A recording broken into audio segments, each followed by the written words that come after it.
The opinions expressed on Two-Way Traffic are those of Darren Coleman and are for general information purposes only.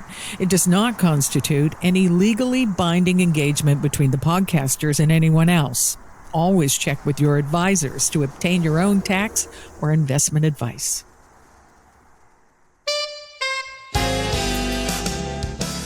Welcome to Two-Way Traffic with Darren Coleman of Portage Cross-Border Wealth Management. In this series, Darren aims to guide you through the complexities, complications, implications, and most importantly, the advantages of having money and family on both sides of the border. In this episode, Darren welcomes eldercare consultant Yvonne Dobronyi, who says families are in denial when it comes to the high cost of assisted living. Hi, everyone, and welcome back to another episode of Two-Way Traffic, the podcast with Darren Coleman. And today I'm joined by an expert in eldercare, seniors, housing, and other issues that most people don't really pay attention to until they suddenly have to. Yvonne Dobronyi, who runs her own industry, her own firm called YCD Consulting. So Yvonne, thanks for joining us today. Thank you for having me. I'm glad we get to connect because I find that this is probably the single biggest blind spot, if you will, that most families have when they do their own planning or they think about their parents or their family members. And they often don't know what this area looks like. And so we can prepare for their retirement, and everybody wants to prepare for the fun stuff, the travel, the doing things with family, and really enjoying life. But this is the area where it tends to catch people off guard. So today I want to explore a little bit of what does life look like when people suddenly have to figure out how do I live independently for longer in my home, or what happens if I need to move into seniors housing. So first of all, is this actually an area where you think most people are caught off guard, or am I wrong and most people are pretty well prepared for some of these things? What do you think? I think there's a balance of both. I think some families are well prepared in advance, but I would say that probably more than half are not. I think that they react towards a situation. So all of a sudden you've got a crisis, mom has dementia and dad's been the caregiver, and now dad falls in the home and he breaks his hip. So he has to go to hospital, and now who's going to manage mom? And that's very often when families get together and converse with one another to figure out distances and, what sort of care is required. So some of them will go to the hospital and others will be trying to manage mom. And I think in these situations, what I find my experience has been is that a lot of times they have not designated a power of attorney, or they have not completed a will, or they haven't made funeral arrangements. I mean, God forbid. But at the end of the day, I think that, caregivers and family members really do need to put some thought into doing these things in advance. I agree. And as I say, the reason I think most people find that they're not well prepared for this is that the first thing I think is that the timing of when people will need care is unknown, right? It's usually maybe there's a fall or an illness. So that's really hard to figure out when that might affect you or a family member. And then the second thing is people don't know what these things cost. So to help us kind of set the stage for this, I'm going to rely on, and you and I talked about this earlier, some of the work that the Age Lab at MIT does. And they've got a series of questions to help us figure out how ready we are for retirement. And their first question, and it really, I think, hits this idea on the nose, which is, who's going to change your light bulbs? So this is, I think, a really good question for families to ask about mom or dad or even themselves. Like if somebody gets sick, who's going to change the light bulbs? And I think that's really just a metaphor for how are they going to live independently? Who's going to shovel the driveway? Who's going to make sure they get food or get their prescriptions or whatever? So would you agree that's probably a good place for people to maybe begin that a little bit of a fire drill in their families and look around and say, who's around, who can help, and what if this, what do we do then? Yes, I think that's an important part as well. Very often that generation really does hold that information close to their chest. And so very often family members don't know where, maybe they have an RSP or a GIC, or whether or not their home is, sellable the way it is, or if they have to make some renovations to it. And I think it's just something that's avoided a lot of times because families are somewhat in denial. No matter how old your parents become, or your family members become, it's very difficult to grasp that at some point in time they're going to decline. And and I think families don't want to ask those difficult questions. I had a parent who, a financial advisor, just contacted me out of the blue and said, do you know that I need to get a hold of your family member to be able to talk about their current investments. And yet it's something that we had not asked directly because we feel that there's, somewhat of a private situation there. But I think it's our duty as family members to be as well prepared on our end as well. And that might be to ask difficult questions. Yeah, it's probably fair that someone should take the lead in these things, isn't it? Because I think in most families, it's a hard enough, you don't really want to spring this on like a Thanksgiving dinner or Christmas dinner, right?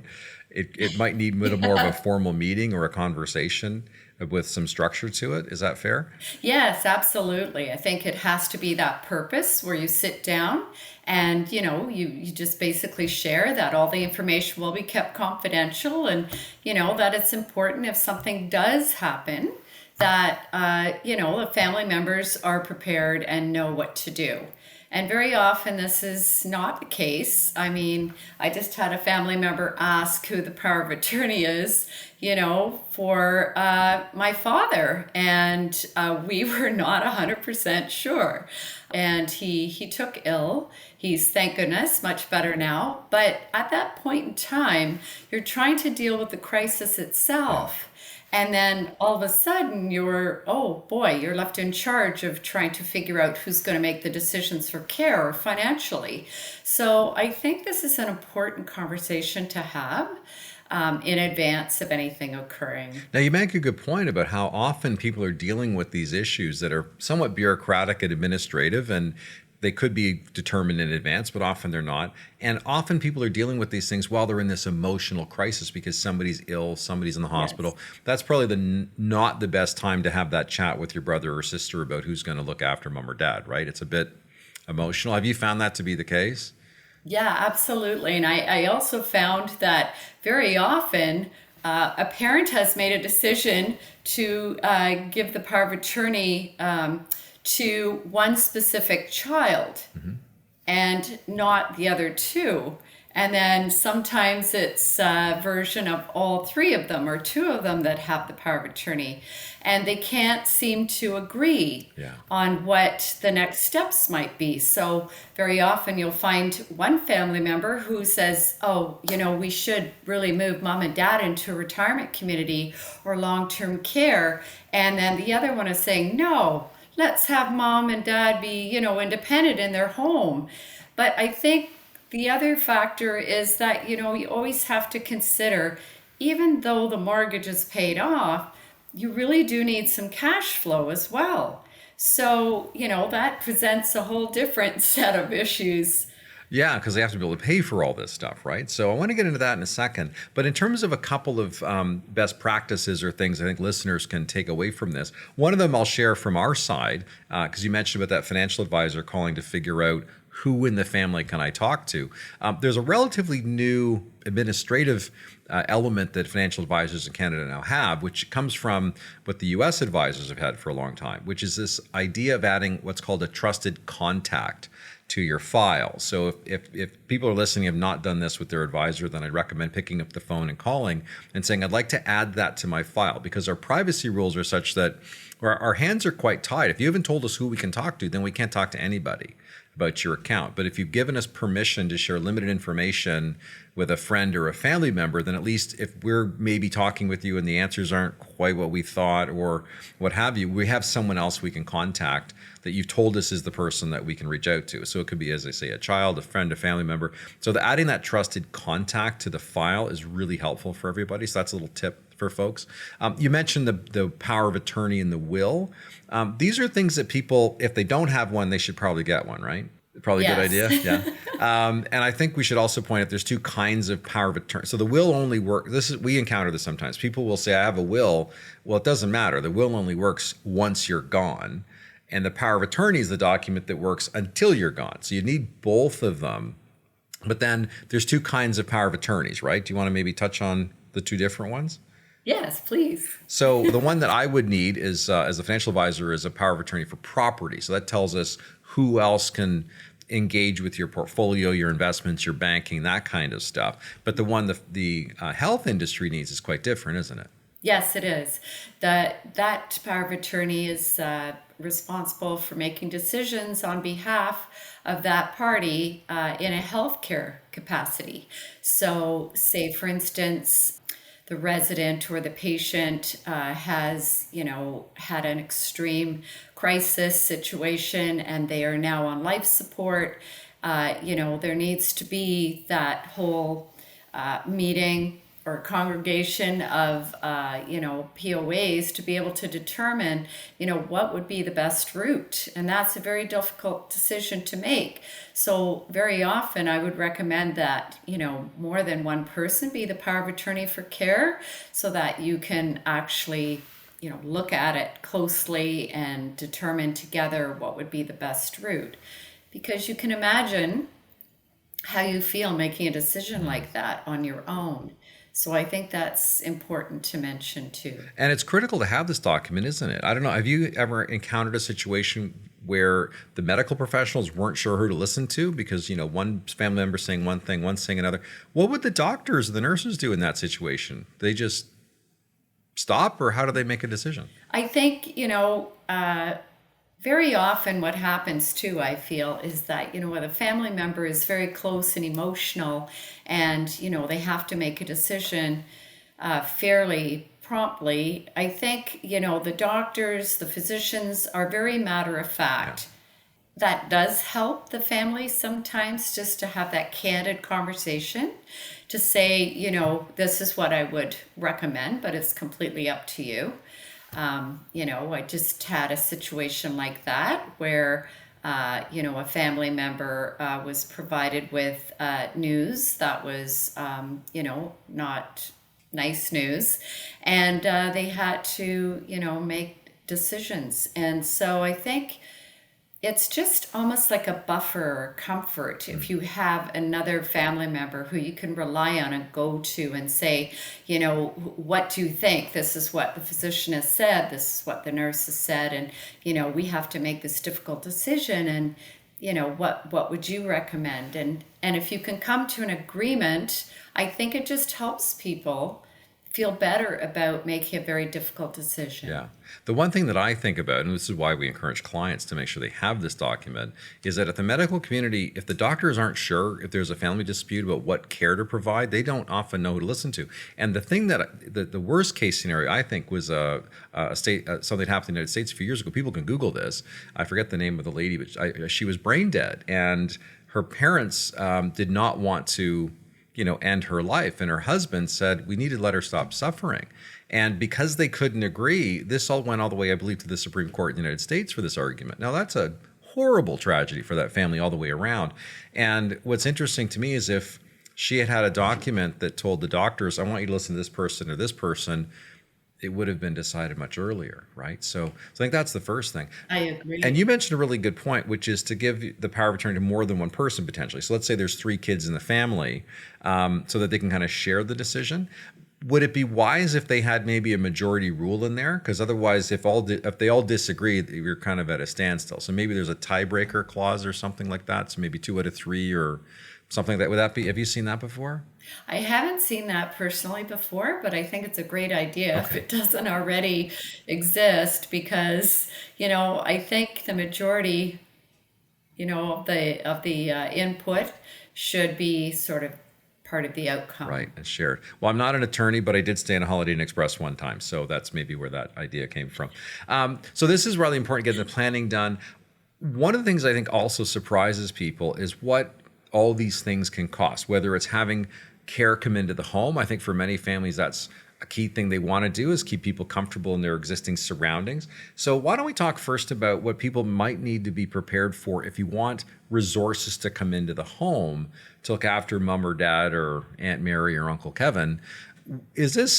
Are there a lot of government services that will fund this, or do people kind of have to go into their own pockets to fund some of these things? What's the current state in Ontario where you and I are?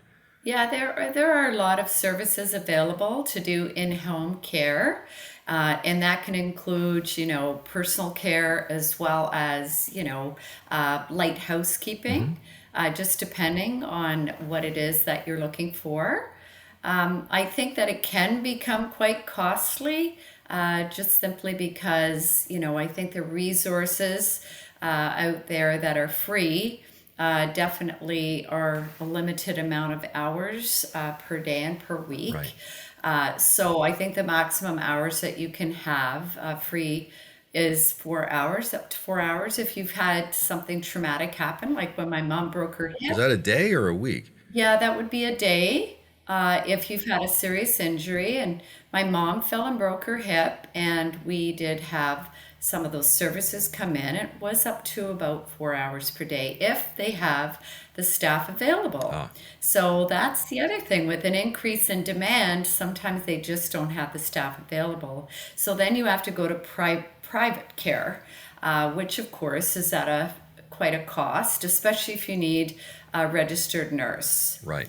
to come in and monitor maybe palliative or end of life. It would be a lot more costly. And if you decide, a lot of families do want to be able to keep their parents as independent as they can for as long as they can, which I completely understand. I think, the parent is feeling very comfortable in the home. They know their routines, but very often they resist people coming into the home Ah, to help them, particularly if they have dementia as well. So they will very often say, I don't need that. It's okay. You can go home, and then they don't receive the care. So I think what's important there is that you're monitoring, the care that's being provided on a regular basis, and this is very difficult for families to do sometimes. One might live way on the other end of the city, and the other one might live downtown, and it's with traffic nowadays, you know what it's like to get to other destinations. So I think that's one of the factors to really yeah, consider. I hadn't thought of that. And sorry to interrupt. That's a great point. That even if people can afford care and have it come in, that doesn't mean that mom or dad want it. So this is a whole other bunch of No, challenges. Is how do you navigate and negotiate that issue? yes. Honestly, I have a neighbor who's 92, and he has a wife who has fairly advanced dementia. We have provided some supports to him, but she will not let a person in who she has one caregiver that she allows in who is an older gentleman, and she feels comfortable with that. Okay. But we had to go through a lot of caregivers before she would be receptive to this individual. So it's very difficult for the caregivers as well because they're mandated to help, and they want to go in and help, and then they're not able to. So there's that whole aspect to consider. And then the range of services that are out there are, again, there's so much that can be provided if people can afford it, but you may have, a nurse or someone to come in to cook, someone to clean, someone to help you with the basic toileting. There could be someone to come in and Yes. just sit with you so you're not lonely. Or if there's another family member Yeah. that's coming, give them a break. I think we have to sometimes remember that you got to find a way to care for the caregiver, right? I think many people forget that part, right? Yes, absolutely. And I think very often retirement home communities offer respite services so they can take the resident and the caregiver, who's usually a family member, can just have a bit of a rest. So you can actually, most homes will offer 30 days to 60 days, and then they have to decide whether they'd like to transition full time into that retirement community. And I think it's a great way of introducing the services to someone who has always lived at home, Right. because very often they're really afraid that they're going to lose their independence, and once they get to the retirement community they realize that people are treating them well. They have all of their meals, maybe even their favorite ice cream. So at the end of the day, I think it's a great way to transition someone, but very often they resist that as Well, well. it's funny. That brings to mind a story about my great grandmother. She used to live with my great aunt, and every once in a while, my great aunt would have to go on. She wanted her own holiday, and they would put her into, and they're from Beaton, Ontario, so a little town. They've been there for a million years, so everybody knows my great grandmother. So she would go in for a week, like she's on her own little holiday there, and they were and she would tell the story that all the people, because she went to high school and knew many of them, and they were like, "Oh, are you finally moving in?" She's like, "Oh no, I'm going home. You're the life. I'm going home in a week." So that she was okay with that as long as it was temporary, but I'm not moving in. So you're right. There's always that resistance. But before we get into people going into a retirement care facility, this idea of having support at home, there's again this large range of services. And I know one that you advocate for, which is around quality of life. It's not just medical and making sure someone, washes you and cooks for you, but naturopathic care and the power of Yes. massage and touch to just have people have a better way of living because their mobility is tricky. These are all things that, I know you're an advocate for, so people again have a better quality of life while they're there, right?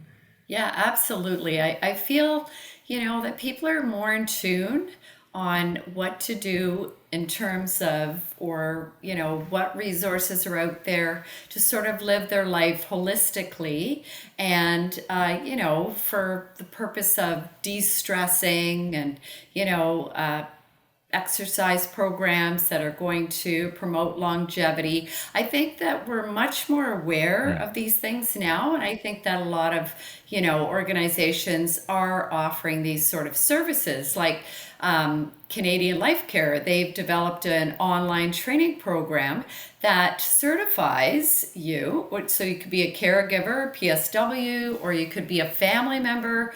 You go online. It's a complete course online, and honestly, it will certify you to enable you to do short massages routinely on the resident or family member. And what it really has shown is that, it de-escalates anxiety, the well-being of the resident seems to improve. It could be part of the daily care plan. Keep records of the care plans and what we're doing to initiate, health and wellness per resident. So that could be incorporated into their plan. I just feel like we have to be creative. And, one of the physicians I worked with, Dr. Jess Goodman, he created oximeters that read your internal health. And so, they're easy to apply. They go onto your finger and it reads, your internal age and your internal health. And then, of course, then a plan is written as well for exercising and diet. And, a combination of these things, really do promote longevity. And I think we're becoming more aware of it. And I think I mentioned this to you before, Darren, is, why can't we have a naturopathic little store in long-term care homes or retirement homes? I mean, or why can we have, we could have a cart with holistic oils and, non-conventional medical methods that, maybe will make that individual feel, safe and relaxed. And I think everything just needs a market. So as more people are looking for, demanding, and asking for these additional services, then I think the market will provide them. I think the real trick, though, is families don't know any of these things. So how do people begin to learn what the range of services and options and costs are? Is it just they need to go on Google for 3 weeks to figure it out, or are there people like you that they can hire to help put an advocate on their side to help them navigate these choices and make more informed decisions? Is that something that's easily or readily available in communities? I think, that's a really great question. I think it comes from a variety of different sources, but I definitely am my services provide that sort of insight, and other service providers actually assist with placement of the resident. So we can line up a lot of different tours, depending on what the needs are and what the wants are from the families. And then we have them tour. We tour those homes together. I find that you do have to go in person versus online. Online gives you a general overview. But I think really, talking with the staff, going through the unit that perhaps, your loved one is going to remain at. I think, asking a lot of questions. You could call retirement homes yourself and ask questions, what they're offering and what the costs are. And I find that people feel overwhelmed when they're Googling, Oh, agreed. because there's so many options and they don't know where to start because they're not from our sector. So absolutely, I would be happy to help anyone. Yeah, and because I think like most people struggle just to plan a vacation using Expedia and TripAdvisor. So trying to navigate the range of choice for in-home care or going into a home, or what did the doctor say we need? What's the right? I really believe that people need their own advocate to help them make these choices. So that's why we know folks like you in different communities around North America, so that when our clients come to us and say, we have an issue with mom or dad or whoever, what do we do? And they all come with their hands up, like, we're not sure. So we really want to be in a position to help give them some connections to people that can guide them effectively. So let's move into moving in. So mom or dad, it's time to go, or Aunt Sue or Uncle Bob or whoever it is, it's time for them to look at going to a nursing home. Take us through what costs can look like, because I do find the sticker shock of this floors people. So if someone's got to go into a home with some level of care, is it $2,000 a month that they're looking at spending, like renting an apartment, or what might the numbers look like? Well, retirement homes are private pays, so they are definitely going to be more costly. And nursing homes are government Okay. subsidized, so there's a difference there. The nursing home actually will include all of the care. And typically you need an assessment through a government body like the LHINs to be able to assess the resident and determine what level of care they need. And typically the most cost-effective suite you're going to be sharing with others. And that would be, based on your pension or CPP contributions. Where retirement homes are private pay, so you have a lot of different varieties of different levels of costs. But I think on average, if I'm going to speak in a general term, I think the minimum you would probably have to pay is about $3,600 for a studio suite. So that's not a one bedroom, that's smaller than a one bedroom, without any care. Wow. So we're talking $45,000 a year after tax, Yes. just for a studio suite, but no one helping you. Yes. And I think, this would be challenging for family members and for the resident themselves. So, for instance, if they've had a house that they've been renting all along and now they're transitioning to a retirement community, how are they going to be able to manage that if their rent or mortgage was $2,400 Yeah, now it's or less? 3,000. Yeah. So how are they going to manage those costs without, selling furniture and housing? And so I think that's definitely a challenge for some residents for sure. So let's go back to the first option. So let's go back. So let's say we're going to go the nursing home route where it's government paid. Are there lots of those beds, or is that really, there's a significant shortage of the number of them that are available? There are a lot of wait lists for long-term Like, I should care. probably put my name on one now just to be ready. Is that what you're telling me? I should I just think get you in line? should. Your name's probably on I four of them, think so you have some most options because you know what you're doing. But I think that's a really important point, is that just because those facilities exist doesn't mean you're going to get one. No, and actually, you can put your name on a list, and typically what we encourage is to have 5 different buildings, 5 different choices. Wow. So that way, if one comes up, or if you need a crisis bed and one happens to be open somewhere, then you can be placed in the bed.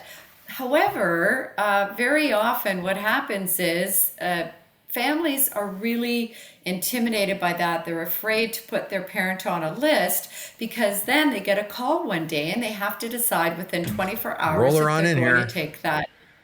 Yeah, they're going to take that suite. And then all of a sudden, everyone is in mayhem. They're trying to get dad there. They're trying to, rush over. And very often what happens is they'll say no, and then they go back to the bottom of the list. So the list has been 200 residents, and a bed comes up and they say no, they'll go back down to the bottom of It the sounds like it's list. easier to get Taylor Swift tickets. Okay, so that one is tricky. So let's go back to, all right. So you've been able to, you work with our team. You have some money, which means you have some options. Is there a standard level of care, or do a lot of these places have the ability to add care as you might need it? Because again, one of the problems with forecasting this is nobody knows what they need until they need it, right? So Yes, so what does that that's look very like? true. So so these facilities, does some of them have like a range of care, like this floor is if you're okay, but there's more. They do. Okay. Yeah, they typically do. There's the independent living where there's very little care required.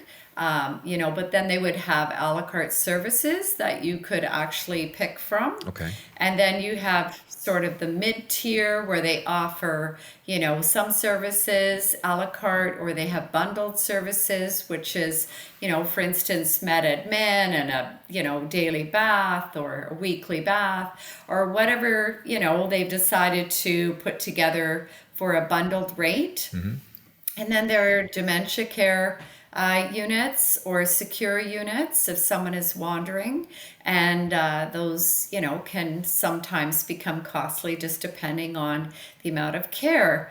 I mean, I did know one resident who I worked together with that did have quite advanced dementia and quite a lot of care due to that. And that cost up to $20,000 Yeah. per month. So it can get quite costly just depending on the resident and their needs. Yeah, and we've had that happen with some of our clients, and we have to send the money to the nursing home, right? So we know that it's not uncommon to see 20, 30, $40,000 a month to provide the level of care and support. So this is where really the family has to be, in my view, part of this conversation, because there's probably a home or other assets that are going to need to be sold to fund that level of care. And this is where who you've put in charge to speak for you is really important, because I would argue you don't want the person that's hoping you don't make it to be in conflict, right? Because if they're going, you're spending my inheritance, maybe that's not a good idea, right? So you need to be mindful of who are you going to have speak for you and make some of these financial decisions. So I think that's an important thing. But I do know that the cost of this can be shocking. That's what it is today. And I don't see these costs going down going forward. I think they're just going to keep going up. Have the costs for these things been going up at basically the rate of inflation, or should people expect a much higher level of growth of cost of these things? What's your experience been? Have it been pretty steady in cost, or has it just gotten more and more expensive? I think it just depends on the home that you choose. Some are, higher end living, and some are mid tier. So I think, it just depends on your budget. But I feel that the home can help you in that respect as well. They can sort of advise you, on the cost of the suite and, what might be most cost effective. And, your financial advisor as well, which is really important. I think, there's a lot of hands in the decision making. There are. And I looked after my mom's portfolio, and my guiding rule for her account is she's not living with me. So her account generally does pretty good. She may not, Mom, if she's listening to this, she may not know that, but that's my overriding thing when I look at her account. Is like, how do I make sure she's not living with me? So Mom always has to have lots of money. Because again, money gives you options, right? That's I think the reality of our. It does. Yeah. Now, a couple of other questions around how people want to think about some of these things. So in terms of getting prepared for it, I think having a family conversation before anybody gets sick is usually our advice to people. And I think as financial advisors, we can help guide them through that conversation, because it's hard for people maybe to start it. But there's a bit of a checklist, right? So for example, having your will and power of attorney, and then other people knowing where they are, because it's no good if you know and you put it in the safety deposit box and nobody else knows where it is or has a key. So don't do that. But you mentioned something interesting, because we talked a bit about when families are across borders and making sure that it adds a whole other level of complexity. And you mentioned a good one, which is make sure your passport's up to date if you have a family in another country. And is that why does that matter? Well, I think, especially in a crisis situation or when someone's in need and they're not in the same country, you do need a passport to be able to travel. And very often, people let their passports expire because they haven't even thought of traveling, for many years, and it's onerous to go down to the passport office, as you know, and stand in the lineup and wait to get your passport renewed. I mean, there is an option to renew it for 10 years now, which is great. But I think, that's one issue. The other is that, particularly if they're living in another country, you've got to book your flight, make sure your passport is current. You've got to dash over there, pack And everything. everybody's stressed and freaked out, Yeah. right? So not good.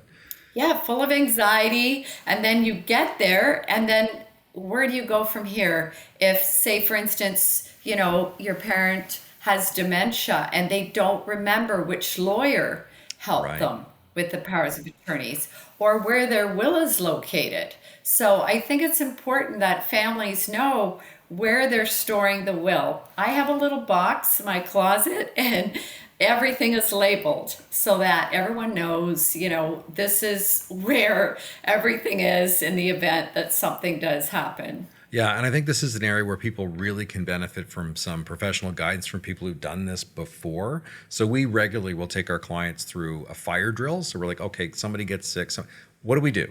And we want to go through that checklist of where's the documents? Who knows how to turn off your Facebook account, for example? Like who knows? Because we all walk around with so much information in our heads or in our phones.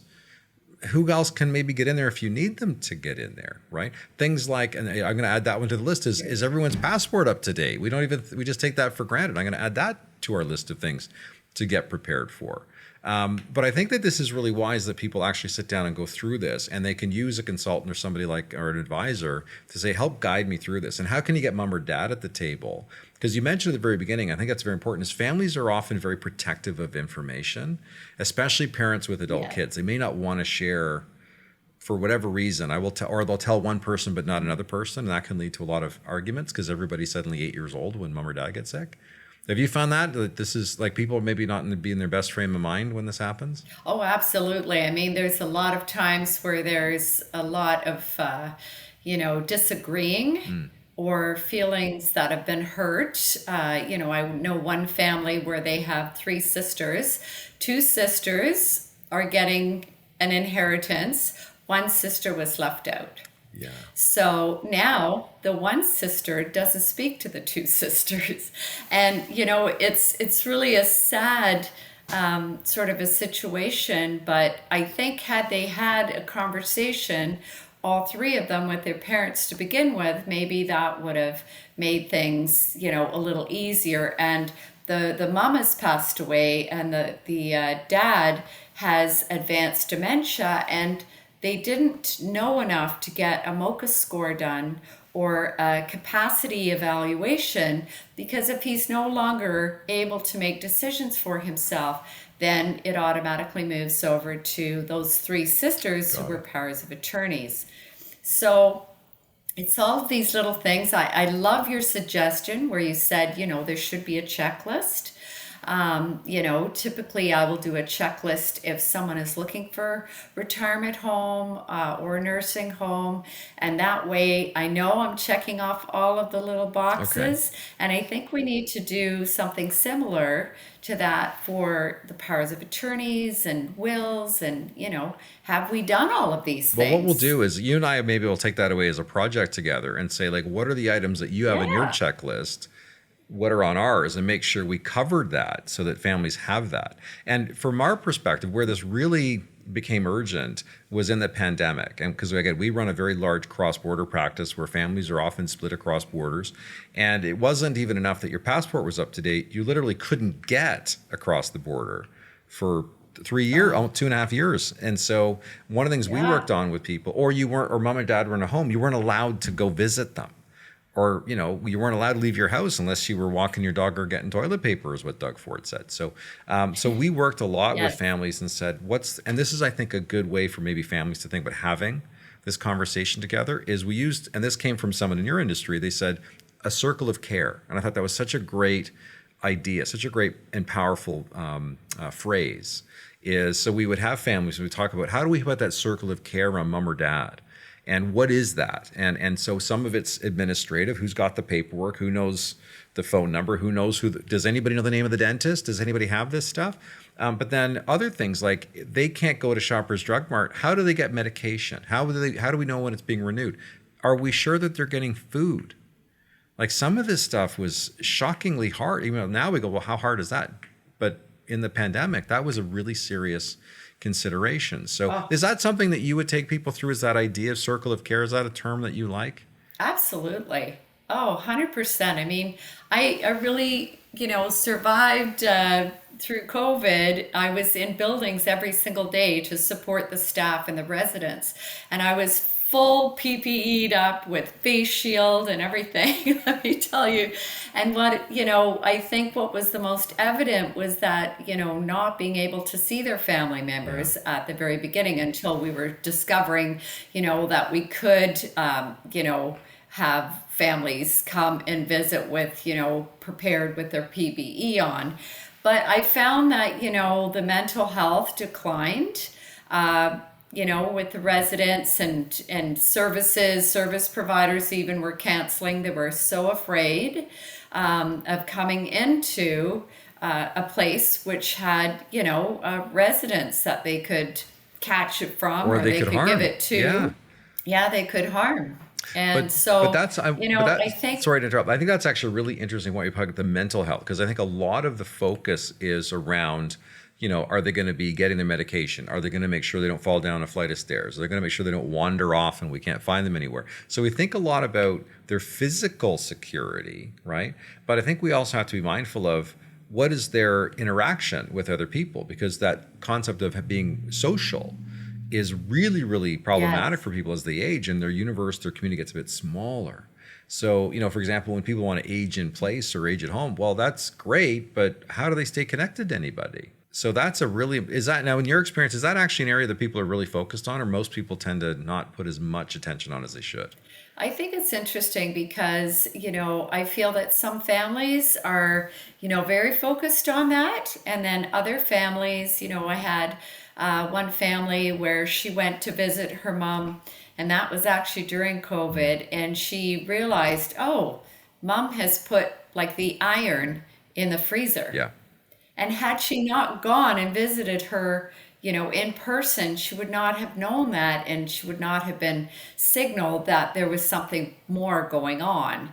And it turned out to be that her mother had Alzheimer's. And I'm not suggesting that this happens to every Alzheimer's patient, but in this particular case, it was a real shock for the daughter. And yet, she didn't think to visit her more often because of the isolation. And even in homes, they did such a good job of trying to promote additional programs to keep people stimulated. But it wasn't the same when they actually, were able to come and visit and they would see their family member. Their eyes would light up, their whole persona would change. So I think that's something to think about as well, to make sure that we're visiting on a regular basis, if possible, to make sure that we gauge sort of the mental health side of things as well. Yeah, I think people really underestimate the debilitating power of loneliness. Yeah, I think you're right. Dementia is becoming a bigger problem. And, if dad puts the cat in the fridge one more time, we're going to have to talk to him.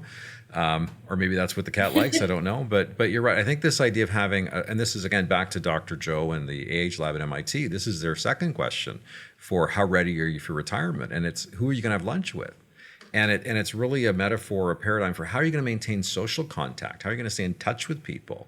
And it's interesting for us, we had many people that had never used a computer before that very quickly became comfortable with FaceTime on an iPad, because that's the only way they could talk to their kids and their grandkids, right? So that was a way to stay in touch when you couldn't physically see somebody. But I agree, these are things that are a part of that readiness that people, I think, really should devote some time and attention to. How are we going to do that? How are we going to maintain those social networks and constructs together, right? So, okay. Well, listen, you and I have chatted for about 45 minutes, so I really appreciate you taking some time, Yvonne. And I think the work that you do to help families through this stuff is extremely important. We take it very seriously in our practice with our clients, because as I say, it's the one blind spot most people have, and it's the one that becomes extremely urgent when it's really urgent. So I'm glad that folks like you exist that can help navigate people through this.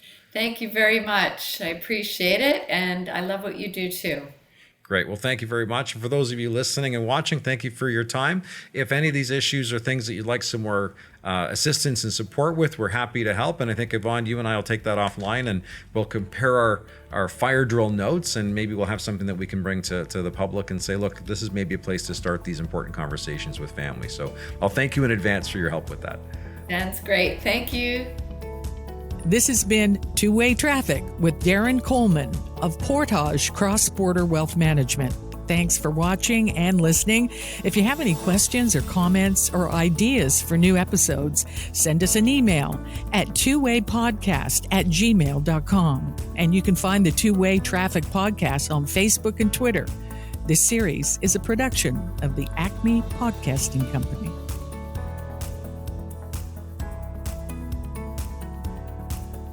On behalf of the Two-Way Traffic Podcast and Portage Wealth of Raymond James, thank you for listening to this conversation. This podcast has been prepared by and expressed the opinions of Darren Coleman and his guests, and are not necessarily the opinions of Raymond James Ltd. Statistics, data, and other information presented are from sources Raymond James believes to be reliable, but their accuracy cannot be guaranteed. This podcast is for information purposes only and is not construed as an offer or solicitation for the sale or purchase of securities. Investors considering any investment should consult with their investment advisor to ensure that it is suitable for the investor's circumstances and risk tolerance before making any investment decision. Past performance is no guarantee of future results. Information provided in this podcast is general in nature and should not be construed as providing legal, accounting, and/or tax advice. Should viewers have any specific questions or issues in these areas, please consult your legal, tax, and/or accounting advisor. Raymond James Ltd. is a member of the Canadian Investor Protection Fund. Raymond James USA Ltd. is a member of FINRA and SIPC. Raymond James Ltd. and Raymond James USA Ltd. financial advisors may only transact businesses in provinces and/or states where they're registered.